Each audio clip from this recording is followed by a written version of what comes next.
satu. Oke? Oke. Otre. Mukanya segitiga jari ya, Be? Iya, nih. Geser dikit dong, Bu. Geser dikit, geser. Iya. Gedein di sini.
Berpikir, manusia mampu memilih yang baik dan buruk, membedakan yang bermanfaat dan tidak bermanfaat bagi dirinya maupun orang lain.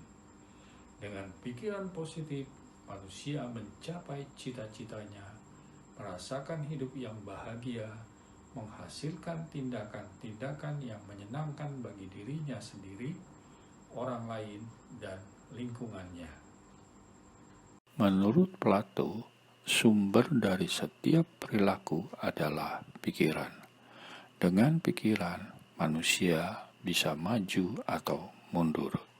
Dengan pikiran, manusia bisa bahagia atau sengsara. Menurut Pascal, kemuliaan manusia terletak pada pikirannya. Dan menurut Victor Hugo, pikiran adalah kekuatan yang sangat efektif. Tampaknya setiap kekuatan hanya besar saja.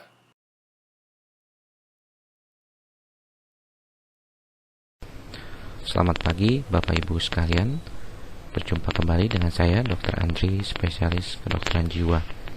Hari ini kita akan berbicara tentang bagaimana kita bisa melatih pikiran positif kita. Pikiran positif memang lebih mudah diungkapkan, tapi sulit untuk dilaksanakan. Suatu kondisi lingkungan, sosial, maupun yang berada di sekitar kita seringkali membuat kita sulit untuk mampu berpikir positif dengan baik. Salah satu hal yang paling penting di dalam cara membiasakan diri ini berpikir positif adalah dengan latihan dan selalu mengingat bahwa segala sesuatu merupakan hasil dari persepsi kita terhadap kondisi lingkungan. Jadi misalkan kalau Anda mengalami macet di jalan, sebenarnya Anda bisa mengubah persepsi macet tersebut sebagai sesuatu keadaan yang baik ataupun yang buruk. Jadi kalau misalnya Anda menganggap macet adalah suatu bagian dari bagaimana Anda bisa memahami kondisi lingkungan, bagaimana Anda bisa membuat kondisi di mana waktu itu dipakai untuk berbicara dengan pasangan Anda, bagaimana cara memberikan satu input positif terhadap kondisi-kondisi di sekitar, maka itu akan berpotensi menjadi hal yang positif. Namun sebaliknya, ketika Anda merasa bahwa macet ini menjadikan sesuatu hal yang menyebalkan, membuat lama dan menghabiskan waktu, maka sepanjang perjalanan itu Anda akan merasa tidak nyaman. Saya berharap kita terus bisa berlatih berpikir positif, karena seperti latihan fisik, berpikir positif itu seperti olahraga pikiran yang memerlukan suatu kondisi yang sangat-sangat baik. Selamat berlatih berpikir positif. Salam sehat jiwa.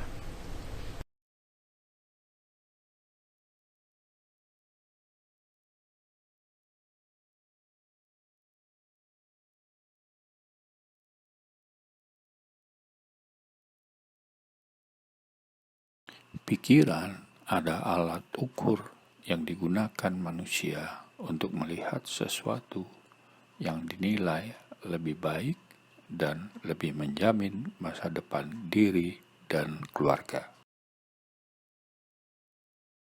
The power of thinking terdiri dari pikiran memiliki proses yang kuat. Pikiran melahirkan mindset.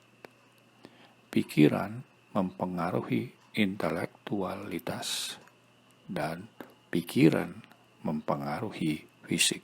The power of thinking terdiri dari pikiran mempengaruhi perasaan, pikiran mempengaruhi sikap, pikiran melahirkan kebiasaan, pikiran mempengaruhi citra diri, dan yang terakhir, pikiran mempengaruhi hasil. Strategi berpikir positif. Lakukanlah berpikir satu pengalaman negatif yang Anda alami pada masa lalu. Perhatikan ekspresi wajah, gerak tubuh, perasaan, dan perilaku Anda. Pikirkan pelajaran yang dapat Anda petik dari pengalaman itu.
Jangan biarkan mimpi Anda terkoyak hanya karena orang-orang menganggap itu tidak masuk akal.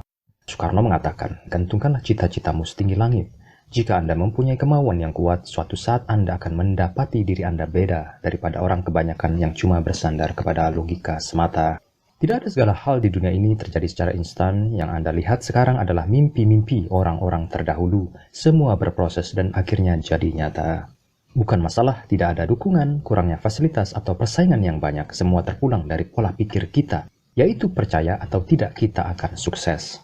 Ketika mindset ini kita percayai, maka itulah yang akan menjadi nyata. Kita bilang kita tidak bisa, itu yang kita dapati. Kita bilang, cuma teori, itu pula yang akan kita dapati. Termasuk segala pikiran negatif yang setiap hari mengusik kita. Dia datang karena kita mengundangnya dan mempercayainya. Jika dari kecil hingga sekarang Anda percaya lewat di suatu tempat Anda akan melihat hantu, maka Anda seharusnya lebih percaya pada setiap orang yang bertahun-tahun melintasi tempat itu tanpa melihat apapun. Percaya atau iman yang ada di zona aman adalah kekuatan yang luar biasa yang akan mengubah diri Anda. Jika Anda percaya kepada Allah, maka Anda harus percaya firman-Nya. Allah tidak akan mengubah nasib suatu kaum hingga kaum itu merubah nasibnya sendiri. Anda harus percaya sesudah kesulitan akan ada kemudahan. Jika Anda tidak ingin rugi, maka berusahalah berpikiran positif. Sandaran kesuksesan pada surat Al-Asr menyuruh kita berbuat baik setelah menempatkan kepercayaan kita kepada Sang Pencipta. Berbuat baik terhadap diri sendiri itu diawali dengan sangkaan kepada Allah. Aku bagaimana sangkaan hambaku kepadaku saja. Baik itu yang didapat dan buruk itu pula yang didapat. Jika Allah menciptakan kita sebagai sebaik-baik makhluk, maka kita harus percaya ada hal yang bisa kita rubah dari sekedar mengatakan, saya terima saja nasib, memang sudah dari sananya, mau diapakan lagi? Sudah banyak pesaing, nggak bisa bisnis. Saya nggak punya pendidikan tinggi, mana bisa sukses?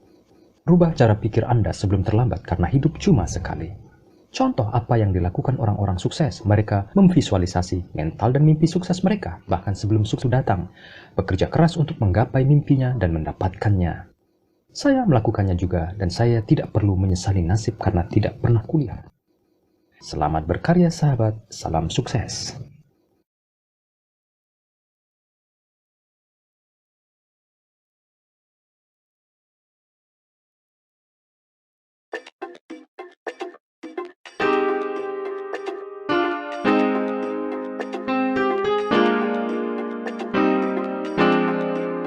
Thank you.